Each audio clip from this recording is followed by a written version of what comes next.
거룩하신 주님의 이름으로 여러분께 이 말씀을 드립니다. 오늘 말씀의 시작을 예매라는 단어로부터 좀 시작해 보겠습니다. 예매, 정해진 때가 되기 전에 미리 구입하는 걸 예매라고 그렇게 말합니다. 이동 수단이나 또는 관람의 경우에 자리가 넉넉하지 못할 때는 취소를 통한 빈자리가 나올 때까지 기다려야 되는 거죠. 예매를 위해서는 빈자리가 나올 때까지 기다려야 합니다. 요즘에는 좀 시스템이 좋아져서 SRT 같은 경우에는 이렇게 예약 대기가 있더라고요. 그래서 가끔 이 예약 대기를 걸어 놓으면 자리가 났을 때 연락이 오고 표를 구입하기도 합니다. 꼭 가야 하거나 참석해야 되는 자리라면 더 간절한 마음으로 취소를 통한 그 빈자리가 나오기를 기대하고 기다리게 됩니다. 하지만 그 간절함에도 불구하고 현실적으로 힘들다고 판단이 되면 기다림을 접게 되기도 하죠. 취소될 가능성이 전혀 없어 보이거나 앞선 대기자가 너무 많은 경우에 대개 그렇게 기다림을 접게 됩니다. 대전에서 목회할 때에 명절 기차표 예매를 시도한 적이 있습니다. 온 가족이 편하게 좀 이동하기 위한 그런 예매 시도였는데 특정 날짜 오전 6시부터 예매를 시작한다고 이제 알게 된 거죠. 명절 기차표는 특별한 날에 구입하지 않습니까? 그 교회는 오전 5시에 새벽 예배였습니다. 그래서 새벽 예배를 마치고 5시 55분부터 컴퓨터에 앉아서 예매를 할 준비를 딱 시도하고 있는 거예요. 그리고 이제 6시 정시가 되어서 접속하고 시도를 했는데 접속하자마자 대기자 8,000명이라고 뜨는 겁니다. 정말 1초도 늦지 않고 시도를 한 것 같은데, 그런데 누가 나보다 더 빨리 들어갔는지 벌써 대기자만 8,000명이 있다는 거예요. 대기자 숫자를 보고 바로 포기했습니다. 기다려서 4인 가족의 표를 찾는 게 어렵다고 그렇게 판단한 거죠. 근데 여러분, 정말 꼭 가야 하는 곳이 또 있을 수 있지 않습니까? 정말 꼭 가야 되는 곳, 안 가면 안 되는 곳이라면 그러면 어떻게 할까요? 모든 가능성에 대해 기대하고 기다리고 그 가능성들을 하나씩 빠짐없이 타진하지 않겠습니까? 유학 중에 동생으로부터 아버지께서 많이 힘드시다는 소식을 듣게 되었습니다. 위독하시다, 이런 얘기를 들었습니다. 그리고 혼자 생각한 거죠.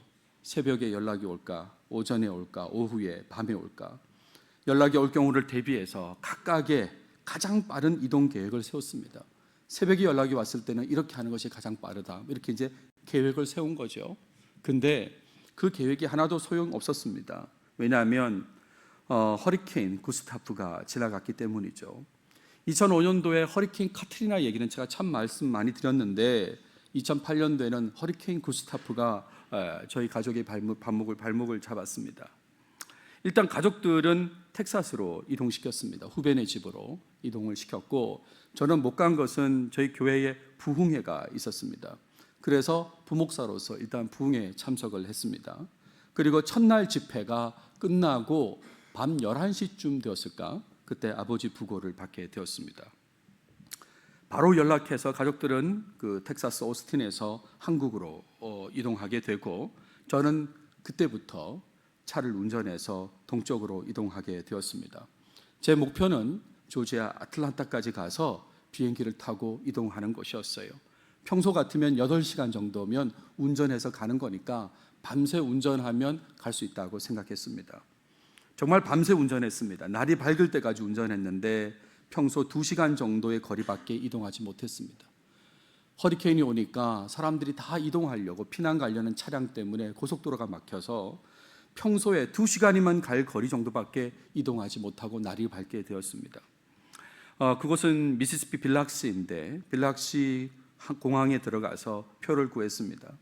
평소에는 아버지가 돌아가셨다라고 하면 표를 준다고 했는데 피난민들 속에서 빈자리를 기다리는 건 무리였습니다. 다들 급한 상황이고 그러니까 표를 구할 수가 없었어요. 포기하고, 하지만 제가 한국 가는 거를 포기할 수는 없죠. 그래서 가야 했기 때문에 더 이동해서 알라바마 모빌까지 이동했습니다. 모빌 공항에서 빈자리를 구하고 또 구하며 기다렸습니다. 그리고 결국 구하게 되었어요. 평소에 같으면 1,300, 1,400불이면 한국 왕복을 하는 그런 비용인데 그날은 편도인데도 불구하고 3,000불의 표를 구입했습니다. 아무튼 기다려서 표를 구해서 이동하게 되었어요. 무엇인가를 간절하게 구하고 기다리는 부분에 대해서 저는 지금 말하고 있습니다. 이런 기다림을 신앙 안에서 생각하면서 하나님께서 베푸시는 긍휼을 기다리는 것과 연결해서 오늘 말씀을 계속 드리고자 합니다. 나의 어려움을 아시고 긍휼을 베푸시는 하나님, 그 하나님을 신뢰하면서 어려울수록 더욱 간절히 하나님의 긍휼을 기다려야 된다는 이 말씀을 드리고자 하는 것이에요. 오늘 본문에는 어려움을 느끼면서도 하나님의 긍휼을 기다리지 않고 인간적인 방법을 시도한 인물들이 등장합니다.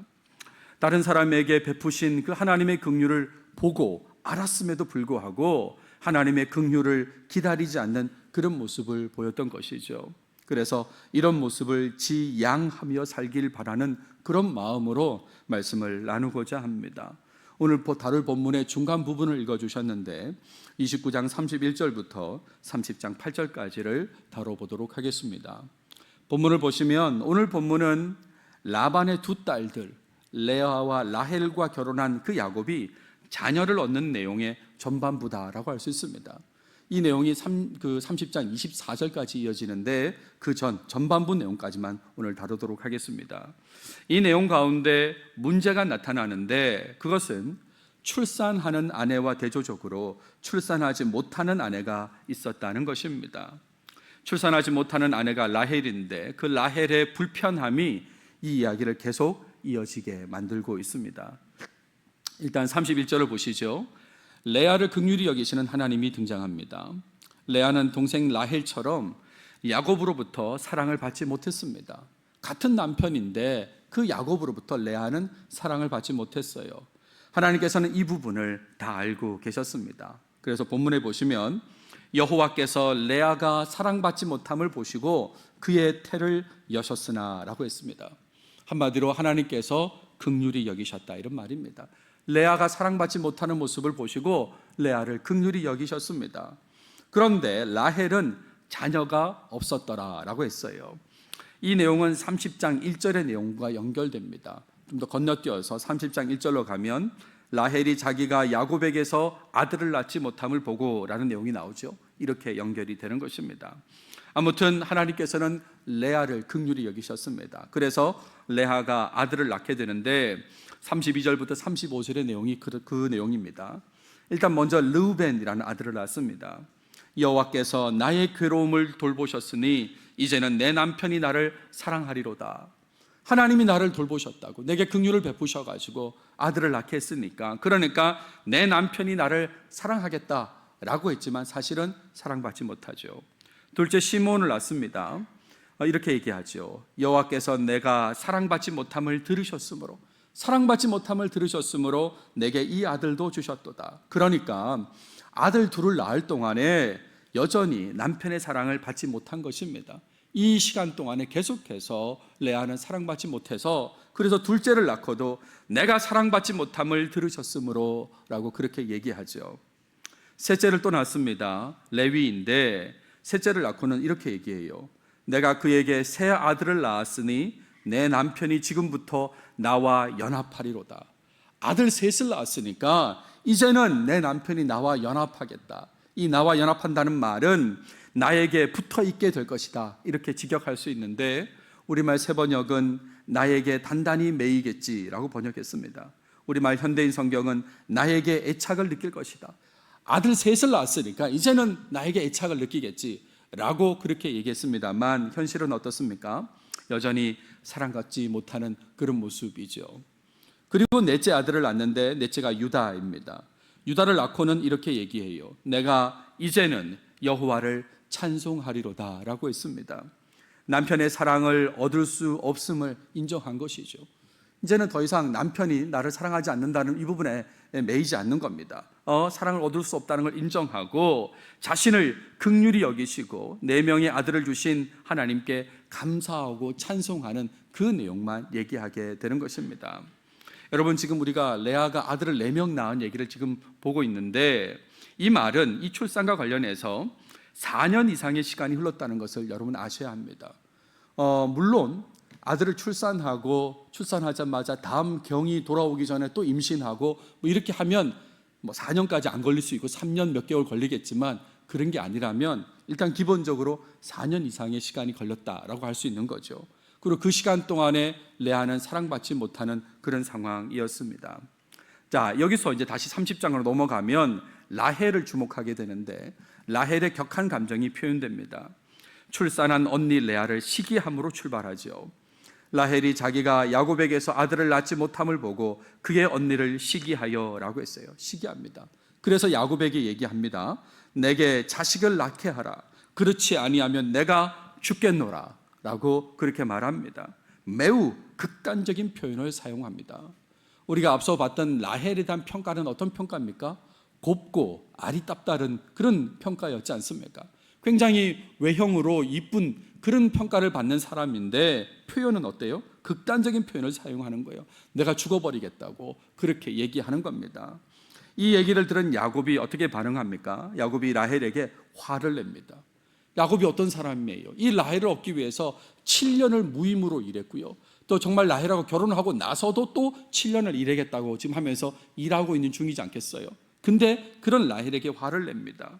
감당하기 힘든 라헬의 극단적인 표현, 죽겠다고 하는 그 표현에 야곱도 화를 내면서 반응하는 거예요.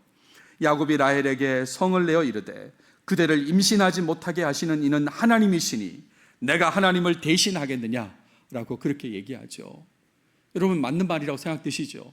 화를 내면서 지금 하는 말이지만 맞는 말인 겁니다. 다 하나님의 주권 속에 있는 거잖아요. 하나님의 주권을 인정하면서 지금 야곱이 말을 하고 있는 겁니다. 그리고 나서 30장 3절부터 8절까지 라헬이 빌하를 야곱에게 보내는 그런 내용이 등장합니다. 일단 라헬이 야곱에게 얘기해요. 내 여종 빌하에게로 들어가라. 그가 아들을 낳아 내 무릎에 두리니 그러면 나도 그로 말미암아 자식을 얻겠노라 라고 했어요. 여러분, 이 내용 보면 누가 떠오르지 않습니까?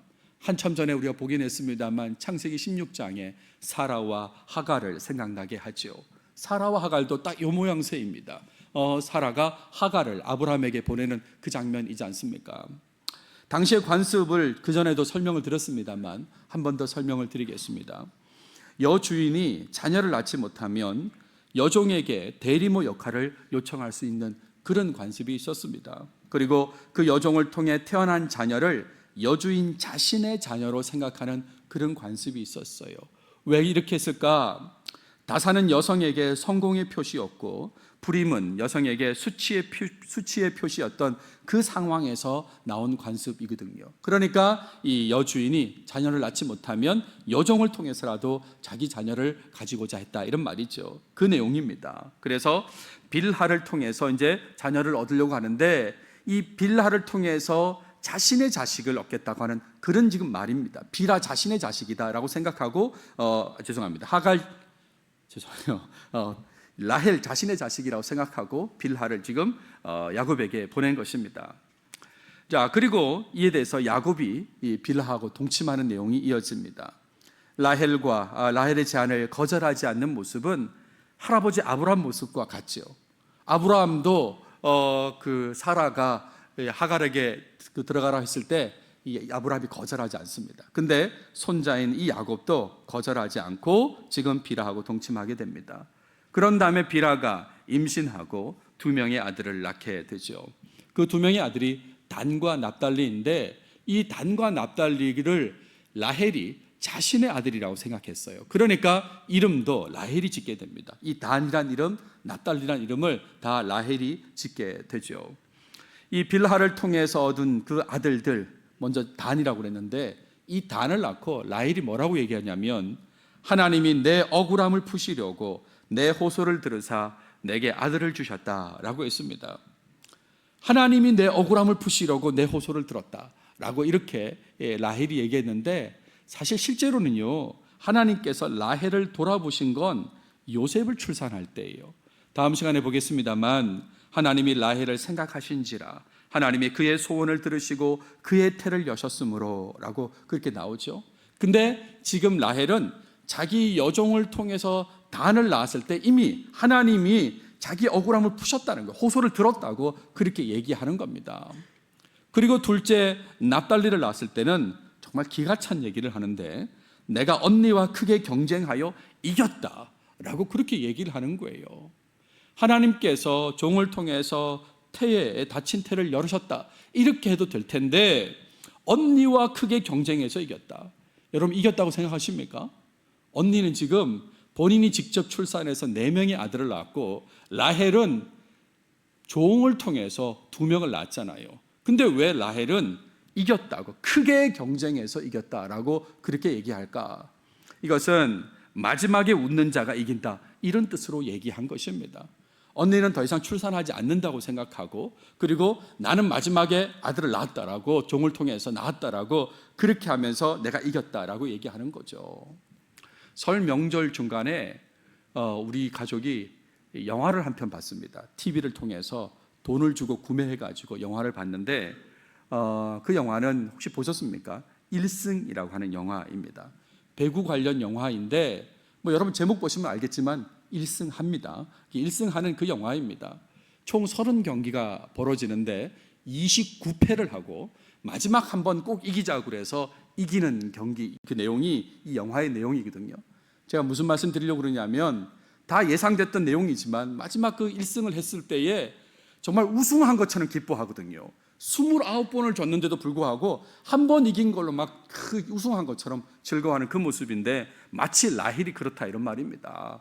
누가 봐도 경쟁에서 이겼다고 말하기 힘든데도 불구하고 자기가 마지막에 아들을 낳았다고 생각하면서 이겼다고 얘기하는 모습이 오늘 본문의 내용이에요. 야곱이 자녀를 얻는 내용은 오늘 본문 이후에도 계속 이어집니다. 오늘 본문에 등장하는 아들들은 전체 12명의 아들 가운데 절반에 해당하죠. 레아를 통해서 4명을 얻었어요. 루벤, 시므온, 레위, 유다. 그리고 빌하, 라헬의 시녀인 빌하를 통해서 2명의 아들을 얻습니다. 단과 납달리. 다음 시간에 계속해서 갓, 아셀, 이사갈, 스불론, 요셉, 베냐민을 낳게 된 내용을 보게 될 텐데 이런 내용 속에서 주목하는 것은 하나님께서 레아를 긍휼히 여기셨다는 거예요. 하나님께서 레아를 긍휼히 여기셨다.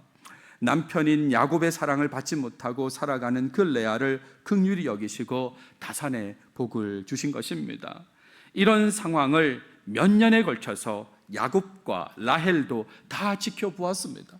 최소 4년 이상의 시간을 지나면서 하나님께서 레아를 긍휼히 여기시는 것을 다 지켜보았다 이런 말이죠. 하나님께서는 어려운 형편에 있는 사람을 돌보시는 분이라는 것을 다 알았을 것입니다.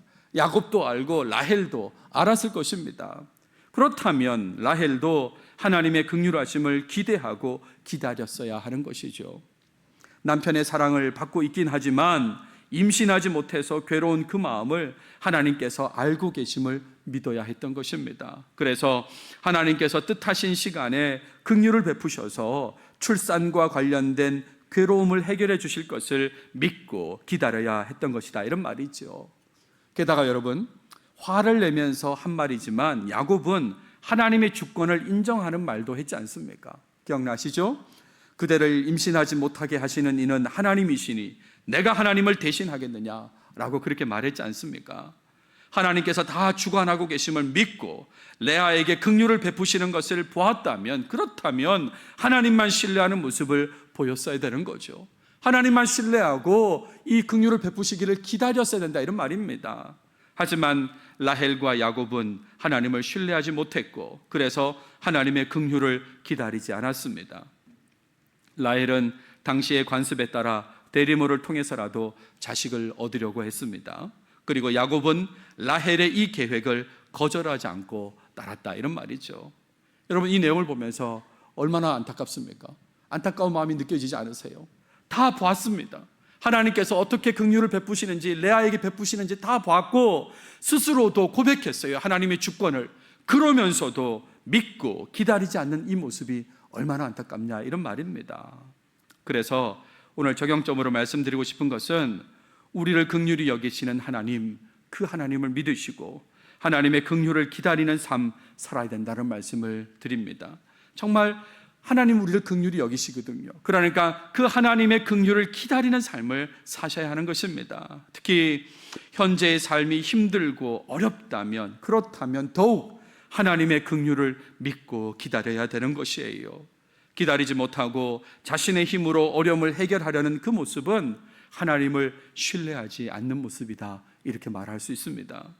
하나님을 믿는다면, 특히 하나님께서 어려운 형편에 있는 자들에게 긍휼을 베푸심을 믿는다면, 그렇다면 철저히 하나님의 긍휼을 기대하고 기다려야 하는 것입니다. 레아를 긍휼히 여기신 하나님께서 동일하게 긍휼을 우리에게도 베풀어 주실 것입니다.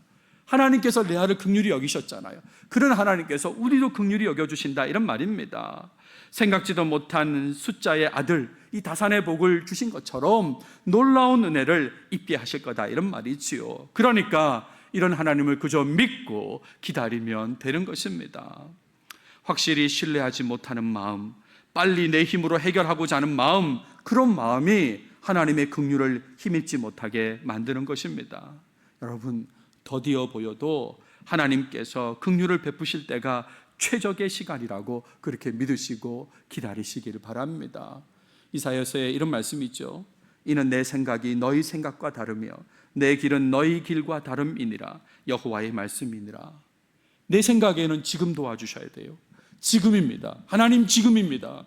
지금 도와주셔야만 모든 게 잘 풀립니다 라고 하겠지만, 하나님 생각은 우리 생각하고 다를 수 있고요, 시간이 한참 지나 보면 그 하나님의 시간이 최적의 시간이라는 것도 알게 되는 것입니다. 여러분, 우리의 인간적인 계산, 우리의 인간적인 방법으로 상황을 바꿀 수 있는 것이 많지 않습니다. 이거 내 생각으로, 내 방법으로 바꿀 수 있어 하는 게 얼마나 되겠습니까? 특히 인생의 큰 틀에서 생각하면 하나도 없다고 해도 과언이 아닌 거죠. 큰 틀에서 내 생각, 내 방법, 내 계산으로 바꿀 수 있는 게 얼마나 되겠습니까? 대개 우리는 지금의 상황이 지속됨을 전제로 계획을 세웁니다. 이렇게 되겠지 하면서 계획을 세우는 거죠. 가족 상황에 아무런 변화가 없겠지, 또 어떤 경제적인 상황에 아무런 변화가 없겠지 라고 하면서 계획을 세우는 것이 보통의 모습이죠. 그런데 상황이 바뀌면 어떻게 됩니까? 당황하게 되고 어려움을 느껴요. 그러니까 인간적인 계산, 인간적인 방법으로 상황을 바꿀 수 없다, 지금 그 말씀을 드리는 것입니다. 설 명절에 운전하고 대전을 가는데 차가 막히니까 GPS가 이상한 길로 자꾸 알려주는 겁니다. 그러다가 중간에 휴게소에 한번 들러야 되는데, 어떤 휴게소를 들렀냐면, 여러분 가보신 분이 있을지 모르겠습니다. 예산 예당호 휴게소를 가게 되었습니다. 이 휴게소는 익산 평택 고속도로에 있는 거예요. 그러니까 GPS가 알려준 대로 가다가 휴게소 이제 들러보니까 예산 예당호 휴게소인데, 찾아보니까 이 휴게소는 작년 12월 10일 날 개장한 휴게소예요. 깨끗한 휴게소입니다. 제가 여기 갈 거라고 생각이나 했겠습니까? 처음 가보는 그 휴게소이고 또 새로 생긴 휴게소인데 거기로 가게 되었다, 이런 말이죠. 전혀 내 계획이 없던 곳에 가게 되었습니다. 햄버거를 하나 시키면 50분 뒤에 나오는 놀라운 휴게소입니다. 사람이 많아서 그렇습니다. 사람이 그날 많아서요. 아무튼 인간적인 계산, 방법으로 우리가 어떻게 할 수 없다, 지금 그 말씀을 드리는데, 시간이 흐르면서 나 자신에게, 가족에게, 이 나라에 어떤 변화가 생길지 아무도 알 수 없는 거죠. 근데 하나님께서는 모든 걸 알고 계시지 않습니까? 모든 걸 주관하시지 않습니까? 특히 인생의 생사화복을 주관하시는 하나님이십니다. 그러니까 그 하나님만 믿고 사는 게 가장 좋은 길이다, 이런 말이에요. 모든 걸 주관하시는 하나님만 믿고 사는 게 가장 좋은 거라고 생각하지 않습니까? 어려움 속에 있을수록 하나님의 긍휼을 기대하고 기다리는 삶, 그러니까 살아야 되는 거죠. 하나님이 모든 걸 다 주관하고 계시니까 어려울수록 더욱 그 하나님의 긍휼을 기대하고 기다리며 살아야 된다, 이런 말입니다. 기도한다고 하면서 실제로는 하나님의 긍휼을 기다리지 않고 개인적인 판단으로 움직이는 모습이 있다면 확실히 이제는 멈추시길 바라요. 힘들고 어려울수록, 앞이 보이지 않을수록 하나님만 철저히 믿고 하나님의 긍휼을 기대하고 기다리시길 바랍니다. 나를 불쌍히 여겨달라고 간구하고 또 간구하시길 바랍니다. 나를 불쌍히 여기시는, 긍휼히 여기시는 하나님께 주님 나를 불쌍히 여겨달라고, 긍휼히 여겨달라고 기다리면서 기도하시길 바란다, 이런 말이에요. 여러분, 야곱을 다시 한번 생각해 보세요. 앞서도 말씀드렸지만 야곱은 라헬과 함께 레아에게 임하신 그 하나님의 긍휼을 다 보았습니다. 몇 년에 걸쳐서 다 보았다, 이런 말이죠. 4명의 아들을 출산했지 않습니까? 물론 뒤에 내용 가면 2명의 아들을 더 출산하고 1명의 딸을 또 출산합니다. 그리고 하나님의 주권을 고백하기도 했어요. 하나님께서 하셔야만 된다라고 그렇게 야곱은 고백했습니다. 더 시간을 거슬러 가면 야곱은 베델에서 하나님을 경험하기도 했지 않습니까?